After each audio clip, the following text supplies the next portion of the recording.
लोकसभा चुनावों में money power, muscle power का असर हर तरफ दिख रहा है। इस पर बात करने के लिए मेरे साथ हैं मुख्य चुनाव आयुक्त नवीन चावला। एनडीटीवी में आपका स्वागत है। दूसरे चरण में मैं उम्मीदवारों की लिस्ट देख रहा था जो अमीर हैं।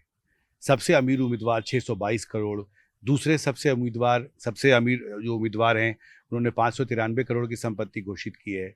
हेमा मालिनी ने 279 करोड़ की है। आप कैसे देखते हैं इन नंबर्स को? ऐसा लगता है कि मनी पावर का इन्फ्लुएंस बढ़ रहा है और इसकी वजह से क्या लेवल प्लेइंग फील्ड की जो बात होती है कि चुनाव में सबको बराबरी का अधिकार और हक होना चाहिए, उस पर भी आपको लगता है असर पड़ता है इसका? बहुत ज़्यादा असर पड़ता है, क्योंकि अब एक लेवल प्लेइंग फील्ड में ये है कि आप कितना खर्च कर सकते हैं इन लोकसभा इलेक्शन में। आपकी एक सीमा है 70 लाख की।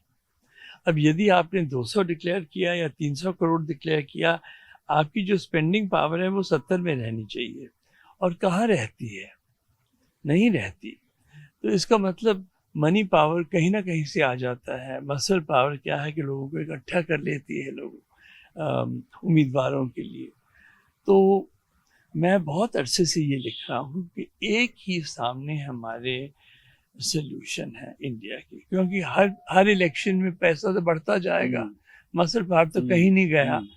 मैं तो हमेशा लिख भी रहा हूँ बहुत सालों से, और हमने ये एडवाइस इलेक्शन कमीशन से गवर्नमेंट को भी, कई गवर्नमेंट को दे चुके हैं कि स्टेट फंडिंग ऑफ इलेक्शन किसी तरीके से होनी चाहिए। मैं ये नहीं कह रहा ये मॉडल चुन लीजिए या बी चुन लीजिए या सी चुन लीजिए।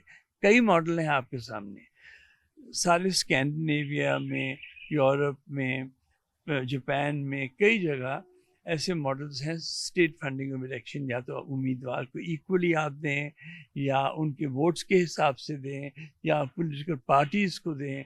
पर जब तक ये नहीं करेंगे तो फिर जैसे आप एक कैंडिडेट हैं तो आपकी क्या इच्छा रहेगी?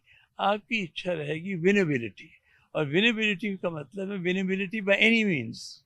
एक बार आप मैदान में आ गए तो आपका बस एक ही मंत्र है, और आपकी पॉलिटिकल पार्टी का भी वही मंत्र है, विनेबिलिटी। अब एक बार विनेबिलिटी सामने आ जाए तो फिर लेवल प्लेइंग फील्ड का वो तो दूर रह जाती है। तो इसी से जुड़ा एक छोटा सवाल था कि 6 उम्मीदवार हैं जिन्होंने कहा है दूसरे चरण में कि मेरे पास कोई संपत्ति नहीं है। 3 हैं उन्होंने कहा 500 रुपए, 1000 रुपए, 1400 रुपए की संपत्ति है। और इलेक्शन वॉच की स्टडी कहती है कि पिछले 2019 के चुनावों में 48% के आसपास ऐसे उम्मीदवार जीते जिनके पास एसेट्स 2 करोड़ से ज़्यादा थे, और जिनके पास 10 लाख से कम के एसेट्स थे, वो जीतने वालों की संख्या 1% से भी कम थी। तो इसका तो बहुत साफ तौर पे नतीजों पर भी इसका असर स्टडी किया जा चुका है। ये प्रॉक्सी कैंडिडेट्स भी हो सकते हैं जिसने 5 लाख 10 लाख दिखाया है। मुझे एक जब मैं इलेक्शन कर रहा था, मुझे कई फोन आए थे कैंडिडेट से कि उनके नाम से 3 और कैंडिडेट्स खड़े हो गए हैं।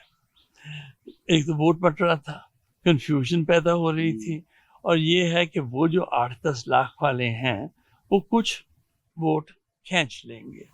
बाद में फिर आपको मालूम है कि ट्रेड चलता है, मैं बेचता हूँ इतने में उतने में। तो इस तरीके से इलेक्शन कमीशन को एक्सेप्ट तो करना पड़ता है, पर ध्यान रखना पड़ता है।